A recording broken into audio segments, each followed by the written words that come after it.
Muy buenas tardes, alumnas. El día de hoy no voy a poder estar de forma sincrónica con ustedes, de forma que ideé este material que vamos a realizar durante la clase de hoy. La clase de hoy entonces se va a realizar en dos momentos. El primero es visualizar el presente video de inicio a fin con el contenido teórico de la materia de lo que corresponde al tema del día de hoy. Y por otro lado, terminando de visualizar este video, dispondrán de la mitad de la clase para poder realizar un ejercicio de integración de información que se va a encontrar en la plataforma en actividades del tercer parcial con la fecha del día de hoy, sábado 18. Eso quiere decir que terminando de ver el video, ustedes ingresan a la plataforma en donde dice actividad 18 de junio y hacen lo solicitado en dicha actividad, que consistirá en elegir una serie de técnicas dentro de los recursos que yo les voy a dar. Hay libros, hay artículos que describen técnicas de intervención para las adicciones y ustedes elijan cuáles utilizarían de acuerdo al ejemplo que venimos manejando, ¿no? Ya sea que elijan para una adicción en alcohol, para una adicción en marihuana, para una adicción en cocaína, etcétera, etcétera, con las sensaciones solucionadas que más se asocian con la presencia de adicciones a cada tipo de droga, ¿no? Recordemos nuevamente que el que una emoción se asocie principalmente con una droga no significa que sea únicamente esa droga que la pueda producir, ¿no? Pero nos sirve como un poco orientativo. Bien, en las clases pasadas estuvimos viendo el circuito lógico de los pacientes que presentan algún tipo de adicción. Esta es la lógica interna del sujeto que está consumiendo alguna sustancia o alguna actividad que se vuelve adictiva, ¿no? Habíamos hablado de la sensación solucionada en clases pasadas, donde era la emoción que el paciente no cree conseguir en ninguna otra parte y que cree que solo la consigue a través de esa adicción, ¿no? Y que la principal herramienta terapéutica para esta sensación solucionada es precisamente hacerle ver el circuito, ¿no? Que lleva a cabo, ¿no? Entre más tú consumes, menos sientes que se soluciona el problema, pero también es la sensación que te da la que posteriormente te lleva a volver a consumir, ¿no? Como hacerle este reto al paciente de evidenciarle que lo que cree que es la solución es realmente el problema, que esto sería el compromiso con el cambio, ¿no? Que las asociaciones de alcohólicos anónimos o de narcóticos anónimos lo utilizan con hola, yo soy Juan y soy alcohólico, hola, yo soy Juan y soy dependiente de tal sustancia, ¿no? Este tipo de compromiso que en Alcohólicos Anónimos lo utilizan a través del reconocimiento del problema, a veces genera barreras, ¿no? Evitaciones del cambio por la propia homeostasis de la adicción. Cuando nosotros realizamos el cambio de perspectiva de que la adicción es realmente el problema, entonces eliminamos la resistencia al cambio y a la par ya estamos generando un proceso de cambio. Posteriormente hablábamos de que los siguientes elementos son la experiencia de acumulación de tensión, que está formada por la acumulación de tensión en sí, así como también con los intentos de resistencia al consumo. Hablábamos precisamente de que aquí está. Déjenme pongo el puntero. Aquí está. De que la acumulación de tensión es la motivación del consumo, es la emoción o problema que está subyaciendo el inicio del consumo. Por ejemplo, si yo tengo un duelo complicado y he generado una dependencia al alcohol, mi acumulación de tensión es cuando se hace obvio el duelo, ¿no? Entonces aquí intervendríamos con estrategias particulares para el tipo de problema subyacente, ¿de acuerdo? Para eso va a ser la actividad. Como un problema subyacente puede ser muy diverso, podemos usar técnicas muy diversas. Ya vieron en la masterclass que tuvieron, que les dieron algunas técnicas como el compromiso de vida, como el peluche que se va sanando, entre otras cosas, que nos van a ser realmente muy útiles a la hora de intervenir esta acumulación de tensión. Recordemos que no podemos comenzar a intervenir la acumulación de tensión si no hemos intervenido la percepción de la sensación solucionada, porque entonces estaríamos trabajando sobre una resistencia al cambio. Primero tenemos que vencer la resistencia al cambio y posteriormente ir haciendo inducciones a la acumulación de tensión. Una pregunta indispensable para intervenir esta parte es si el alcohol, si la marihuana, si la cocaína, si la adicción no fuera el problema, ¿cuál sería el problema? Evidentemente, con un paciente que no has reestructurado la percepción de sensación solucionada, pues no va a haber una respuesta concreta, porque va a decir, no, pues que si el problema es el alcohol, si el problema es el tabaco, ¿no? Ya no quiero tomar, ya no quiero fumar. Por el contrario, cuando nosotros hacemos esta pregunta tras haber intervenido la sensación solucionada, el paciente ya nos da una respuesta, ¿no? El duelo, la muerte de mi esposa, el estrés, el no sentir, el pensar demasiado, las voces que no se callan, etcétera, etcétera. Es importante saber que cuando además de la conducta adictiva tenemos un entorno adictivo del sujeto, por ejemplo, una familia que también tiene esa adicción, como las familias adictas al tabaco, o una persona en situación de vulnerabilidad por vivir en barrios marginados o en zonas marginadas de la República Mexicana, tenemos una acumulación de tensión extra, que es que el entorno le facilita el consumo. En este caso, también se pueden utilizar reestructuraciones similares a la de si tu amigo se brinca del puente, ¿tú también te brincarías del puente? No vamos a utilizar esta porque ya es muy común y además no da esa sensación porque hay un nexo afectivo entre el paciente o el sujeto que se avienta del puente, el amigo, y tú. Podemos usar otras estrategias similares que no involucren en nuestra adicción una relación afectiva entre esas dos personas. Disculpen si soy un poco grotesca, pero una vez escuché a un terapeuta decir que él utilizaba una metáfora de lodo. Bueno, él usaba con excremento, pero vamos a usarlo con lodo. Decía, si ahora que tú estás recuperado, que has aprendido, ¿no? Cuando logran un episodio sin consumo, que has aprendido cómo se siente el no tener lodo encima, por lodo significa la sensación acumulada o el consumo, y regresas a donde toda la gente ya ve normal tener lodo encima y apesta al lodo, tú voluntariamente vas a ir a recoger parte de su lodo y te lo vas a poner o vas a evitar volver a mancharte porque ya sabes que el lodo apesta, que el lodo quema, que el lodo ensucia, que el lodo te daña y te hace enfermo y te hace enfermar, ¿no? Entonces, de esta manera aislamos al paciente cognitivamente de su entorno. Estas intervenciones con personas que viven en zonas que facilitan el consumo, pues es más complicada porque tenemos que analizar las características particulares que le están favoreciendo del entorno a él el consumo. Entonces, si bien estas metáforas generales, como la del puente o la del lodo, podemos utilizarlas para inducir el cambio de la separación entre el ambiente y la persona, también es cierto que hay que averiguar qué tipo de ambiente es, ¿no? Si es un ambiente donde se rige violencia y que a veces por miedo a la violencia se hace el consumo, si es solamente una cuestión social, si es una cuestión familiar, y tenemos que ir interviniendo esta parte para separar al paciente, al menos socioemocionalmente, de esa situación. Si no podemos hacer que el paciente busque una vida saludable con un entorno saludable, sí podemos hacer que haya una distancia emocional o cognitiva entre el ambiente propiciador y el paciente. Entonces, en la acumulación de tensión, no solo ejercemos técnicas para la emoción que no está solucionada, como también ejercemos técnicas para separarlo del ambiente o de las causas sociales que promueven el consumo. ¿De acuerdo? Por otra parte, tenemos los intentos de resistencia al consumo. Esto ya también lo habíamos abordado ligeramente en la clase anterior.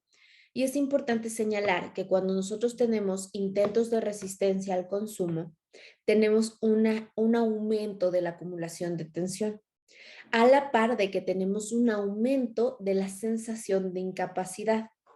Los intentos de resistencia al consumo, por lo tanto, van a generar dos efectos, como lo están viendo ahorita en su pantalla. Los dos intentos y el primero y más importante es que va a generar más tensión. Que si ya tenemos una tensión alta por la situación, como puede ser un duelo con el alcoholismo o una situación de rabia, por ejemplo, no correctamente manejada y un entorno social dificultoso, el que el paciente intente dejarlo o resistirse va a generar todavía más tensión. Por lo que en estas ocasiones, cuando la acumulación de tensión propia de la adicción es mucha, y todavía se intenta resistir el paciente, tenemos eh, y momentos de intoxicación mucho más frecuentes, porque mucho más rápido llega al umbral de tensión necesaria para el consumo. Por otro lado, también tenemos un aumento de la percepción de incapacidad. Entonces, el paciente a la vez que a más tensión, más frecuente consumo, también este ciclo vicioso le crea la sensación de que no está pudiendo solucionar el problema o de que es incapaz de dejar el problema, lo que hace que esto le abone a la sensación solucionada, donde solo a través de esa sustancia yo puedo obtener la emoción solucionada o la sensación solucionada.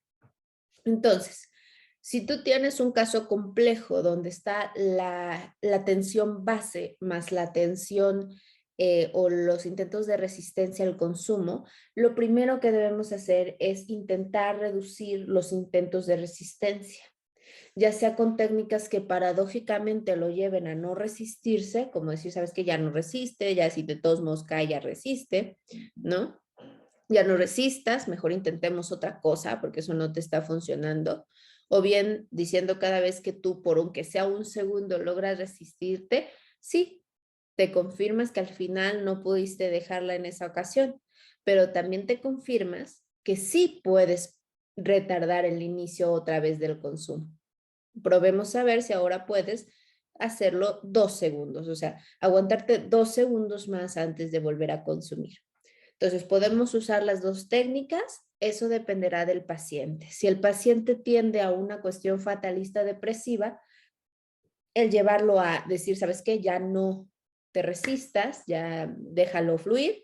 El paciente que tiene tendencias depresivas o fatalistas, pues realmente se va a dejar ir. En cambio, un paciente que tiene tendencias más iracundas, más de esfuerzo, más de egolatría, por así decirlo, cuando tú lo invitas a dejarse ir, a dejarse controlar por otra cosa, pues va a ser el efecto contrario, va a ser el efecto paradójico, intentar resistirse más, o sea, resistir más. Por otro lado, la herramienta de si ya puedes resistirte unas horas, pues ahora puedes resistirte 2 horas, haciendo el cambio de percepción de que la resistencia rota no es una confirmación de la incapacidad. La resistencia rota es la oportunidad de ir mejorando la capacidad que sí tiene de aplazar el consumo. No de finiquitarlo, porque eso es una cosa muy grande, sino solo de aplazarlo. Tú ganas cuando lo aplazas, no ganas cuando no consumes, ¿no? Esto sería un juego psicológico que nos invita a darle la vuelta a la resistencia al cambio, ¿no? Porque el no consumo es algo bastante imposible para los pacientes adictos, ¿no?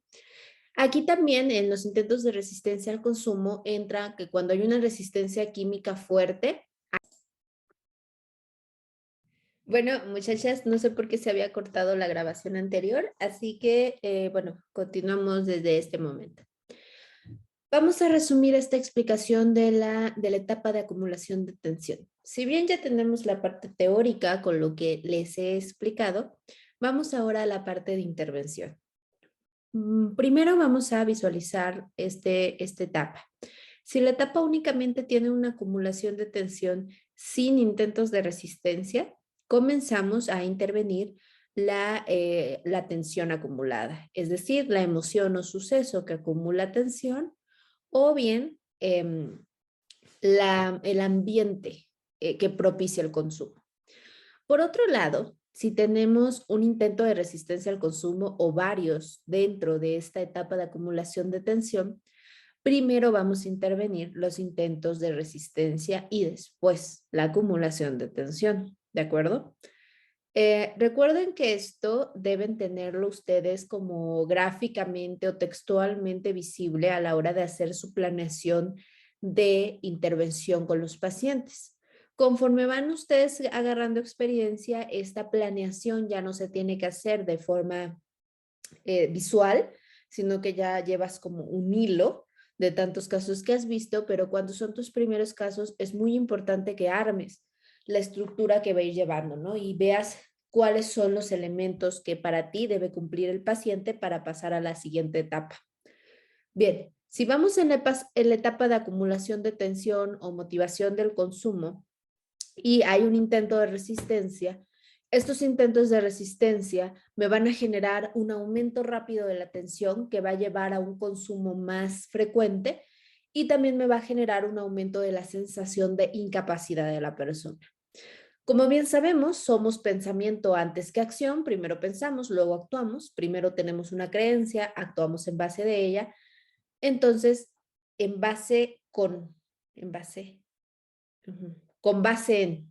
en ella. ¿De acuerdo? Entonces, cuando el paciente siente que los intentos de resistencia fallidos son una condena, que no puede escapar de la adicción, o bien lo hacen sentir incapaz, lo primero que tengo que hacer es cambiar esa perspectiva. ¿De acuerdo? ¿Cómo lo puedo hacer? Con herramientas lingüísticas que lo lleven a un camino aparte. Cada vez que tú intentas dejar el alcohol y fallas, solo te compruebas que has sido capaz de resistirlo por unas horas más. Y es que en la situación en la que estás, en el punto del camino en el que estás, no ganas evitando el consumo, porque aún no eres capaz de eso. Ganas cada vez que aguantas unos minutos más sin beber esa botella de alcohol. Redirijo la atención del abandonar el consumo a prolongar el consumo. Y no hay mucha diferencia entre abandonar el consumo y prolongarlo a no consumir en 20 años. O sea, no hay mucha diferencia, pero a nivel cognitivo sí la hay. El peso de no hacerlo es más demandante para nosotros que el peso de dilatarlo, porque nuestra mente todavía dice, ahí al ratito me echo mi chela, ¿no? Pero allá el ratito se puede convertir en 20 años. Bien, una vez que hemos cambiado esta percepción del fracaso, lo hacemos con la atención, ya sea pidiéndole que no haga intentos de resistencia. Si el paciente tiene una estructura como muy luchona, podemos resumirlo de esa manera, o pidiéndole que cuando intente resistirse lo haga en una estructura que tú inventes o otras cosas, cuando es más tendiente a lo depresivo. Porque si es luchón, el decirle, ¿sabes qué? Sucumbe va a ser un cómo yo voy a sucumbir, pero si es tendente a depresivo o tendiente a fatalista, va a decir, bueno, entonces ya me abandono y empiezas con la anedonia y abulia, características de la depresión. Entonces aquí siempre hay que tener en mente esos dos elementos. Entonces, vamos a escribirlo para que no se olviden.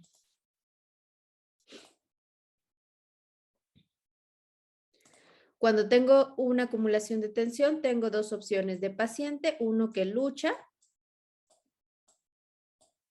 y uno que es fatalista, ¿verdad? O depre. Fata o depre.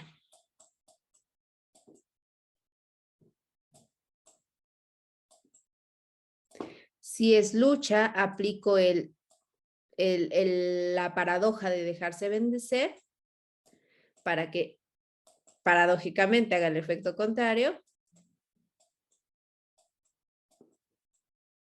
Y si es un fatalista o depresivo, lo apapacho en pocas palabras, ¿no? O sea, le digo, no te preocupes, le quito peso, ¿no? Le quito peso a esa tensión. Una vez solucionados los intentos de resistencia al consumo o intervenidos y el paciente vaya teniendo esas mejorías en cuanto a su discurso, que ya se vea que va sintiéndose más capaz y que ya maneja mejor los intentos de resistencia, vamos a hacerlos con la acumulación de tensión. Ojo, Aquí es muy importante que si nosotros tenemos intentos de resistencia al consumo y una droga química muy fuerte, es decir, que ya ha generado una dependencia química del cerebro, aquí en esta parte es donde lo mandamos al médico para que reciba un tratamiento farmacológico para abandonar la dependencia. Es más factible que mi paciente vaya a esta cita médica en este punto de la terapia que vaya al inicio, ¿ok? Y que cumpla con lo que el médico le dice al inicio. Una vez solucionado esto, ya nos pasamos a la solución de la acumulación de tensión. Recuerden que podemos acumular tensión por creencias, es decir, por ejemplo, me creo incapaz de todo, no soy suficiente, mi familia me odia, ¿no? Podemos acumular tensión por emociones no resueltas, una ira desmedida, una tristeza profunda, una búsqueda de felicidad o de éxtasis patológica, etcétera. Y podemos acumular tensión por una situación, como una familia disfuncional, una pareja compleja, el ejemplo que les ponía del esposo que su esposa le riñe cada vez que llega a casa, etcétera, etcétera. Cuando es una emoción, entonces procedemos a aplicar el manejo de emociones, que se va a basar en una reestructuración del pensamiento y en un encauce de la conducta, en ese orden. Cuando es una creencia, procedemos a a meterle dudas a la creencia. No sé si esto ya lo habíamos visto en la clase anterior. Le empecemos a meter dudas. Yo lo ejemplifico con que si vas con un cristiano férvico y le dices, Cristo no existe, pues no te va a hacer caso. Pero si empiezas a meterle dudas de cuándo posiblemente Cristo debía estar y no estuvo, él mismo empieza a cuestionarse esta fe, ¿no? Entonces, lo mismo va a pasar con cualquier creencia. Si yo creo que soy insuficiente y tú empiezas como terapeuta a ubicar veces en los que has sido suficiente para algo, basta que el paciente se quede pensando en eso para que vaya reestructurando. Entonces, podemos crear dudas o también podemos evidenciar la creencia. Para evidenciar la creencia es más complicado y no lo comparto del todo, porque implica que necesitamos a alguien bueno y a alguien malo. Necesitamos hacer esa dicotomía, donde, ok, entonces, que tú no te sientas capaz, ¿es tuyo o es de tu mamá? ¿No? ¿Qué pasa? Que cuando esto lo vamos a hacer en los estadios iniciales de la terapia, es decir, no lo vamos a hacer ya casi al cierre, sino al inicio, el paciente puede polarizarse y puede decir, sí, cierto, no es mi creencia, es de mi mamá, y agarrar enojo contra su mamá. Si lo hacemos en estadios ya más avanzados de terapia, el paciente ya suele hacer el equilibrio, ¿ok? Porque sobre todo en cuestiones donde sí la familia o el entorno juega algo importante, es importante también manejar las emociones. Entonces, podemos hacer este tipo de distinciones. Cuando, por lo tanto, es una situación, entonces tenemos que averiguar qué rol juega el paciente. Psicosocialmente es incapaz que alguien sea totalmente víctima, al menos que hablemos de una violencia física extrema. ¿Ok? Siempre que nosotros nos metemos en situaciones sociales, familiares, amistosas, complejas, suele mediar alguna conducta nuestra que, si bien puede no estar provocando la situación, puede estar alimentando la situación. Pongamos un ejemplo. Si nosotros recibimos bullying en la escuela, evidentemente, muy probablemente, no hicimos nada para justificar que nos estén haciendo bullying, ¿verdad? Pero nuestra actitud de sumisión, de aceptación del bullying, provoca que los bullies hagan más bullying. Entonces, si bien no tenemos la culpa de esas situaciones complejas donde se nos daña, sí ejercemos una parte activa que está retroalimentando el problema, sin querer, obviamente, como un método de defensa. Pero si nosotros logramos cambiar este método a uno que rompa la relación establecida, entonces la situación también cambia, ¿de acuerdo? Entonces es importante identificar esto. ¿Qué rol juega mi paciente? Otro ejemplo, en el caso del bullying laboral, mi jefe me critica de todo y yo trato de defenderme. ¿Qué puede estar provocando que continúen las agresiones? Bueno, tal vez mi intento de defensa, porque me estoy defendiendo contra algo que ni siquiera es por mi trabajo, ya es algo, digamos, personal. Entonces, ¿qué hago? A veces agradezco, le digo, ay, no, gracias, gracias. O le doy el avionazo, o le digo, sí, sí, tienes razón. Y con eso las agresiones suelen disminuir porque la otra persona se saca de onda y cambia la estructura de socialización.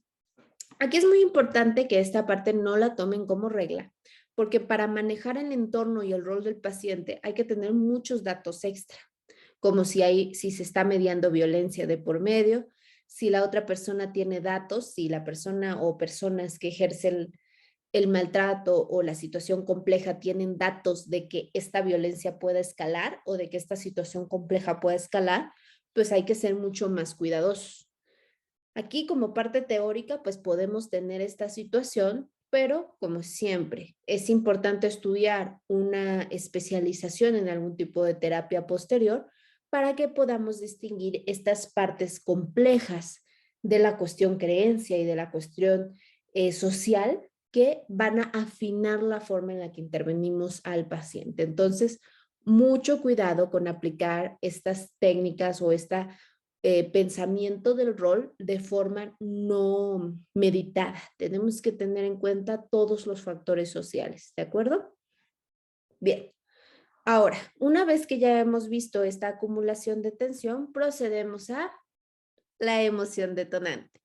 Y precisamente como la emoción detonante trata del manejo de emociones, que es eso que enciende la llama del consumo, pues vamos a tener que ver un poquito de teoría de emociones. Por lo mismo, ya esta explicación se queda para la siguiente clase y ahorita procederán a hacer la actividad, que consiste en que yo les he subido a la plataforma en actividad 18 de junio, tercer parcial, en la parte de tercer parcial, actividad 18 de junio, una serie de herramientas donde se describen algunas técnicas de intervención, como las que les dio la maestra de la masterclass. Ustedes van a armar una serie de 2 a 4 actividades que puedan concatenar entre ellas para gestionar una emoción. ¿De acuerdo? La emoción la eligen ustedes. Por ejemplo, van a hacerse un escenario hipotético. Mi paciente adicto al alcohol consume por represión sexual, o sea, porque está reprimido en la parte de su expresión sexual, ¿no? En base a este hipotético, que me lo van a escribir hasta arriba, posteriormente me van a decir qué estrategias utilizarían para una creencia que esté sustentando, utilizaría estas dos para esta creencia. Puede que mi paciente crea que si expresa su sexualidad, lo van a atacar con palos, entonces ya tenemos una parte. Otra, mi paciente tiene una emoción de tristeza profunda porque sus padres no lo aceptaron. ¿Cuáles dos estrategias yo utilizaría para eso? Y por último, mi paciente tiene una estructura compleja donde pues la sociedad no le permitiría seguir con su trabajo, ¿no? ¿Qué recursos utilizaría? Obviamente la parte social los invito a ser muy generales porque sabemos perfectamente la complejidad de este punto, pero sean lo mayor específicas posibles en la parte de la creencia y de la emoción. ¿De acuerdo?